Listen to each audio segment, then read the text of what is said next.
Հայաստանի երկրորդ եւ երրորդ քաղաքները Գյումրին եւ Վանաձորը կանգնել են աղբի լրջագույն խնդրի առաջ։ Տարիներ շարունակ կուտակվող թափոնները ոչ միայն աղտոտում են շրջակա միջավայրը, այլ նաեւ առողջական վտանգ են ստեղծում բնակիչների համար։ Երկու համայնքների գործող աղբավայրերն էլ շահագործվում են առանց կանոնների։ Բնակավայրերին մոտիկ կուտակված աղբն էլ ժամանակ առ ժամանակ այրվում է։ Երկու քաղաքներում էլ աղբի վերամշակման խոշոր ծրագիր են ներկայացրել, բայց Վանաձորն ու Գյումրին արդեն 2 տարուց ավելի սպասում են շուրջ 9 միլիոն դոլար արժողությամբ աղբի վերամշակման այս ծրագրի իրականացմանը։ Նախագիծը սակայն դեռ օդում կախված է մնում, որն է խոչընդոտը եւ ինչու է շահավետ ներկայացվող այս առաջարկը մերժվում։ Ծրագրի արդյունքում մոտ այդ 600 միլիոն գումարը մնալու է որպես համայնքային բյուջեի մաս եւ կարող է ուղղվել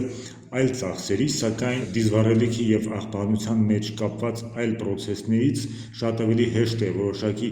սև ճանապարհներով գումարներ աշխատել կոնկրետ անձանց կողմից, ինչի պատճառով իրենց համար նպատակահարմար է աղբահանության գործընթացը թողնել ինչպես որ կա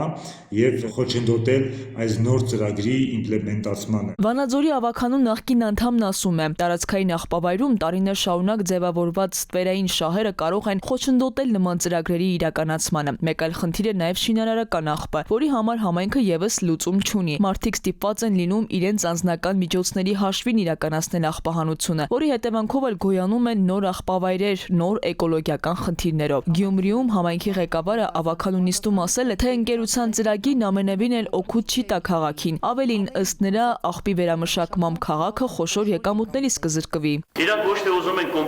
կոմպոստային դաշտը տեղափոխել, որ այդ մուշ թաղամասը ազատվի։ Ուղղակի իրանք ուզում են այդ աղբը օգտագործել։ Եվ այդ աղբը օգտագործելով ուզում են քաղաքի ամբողջ ուրեմն աղբի հետ կապված գումարները իրենք հավաքեն։ Եվ քաղաքապետարանը այդտեղ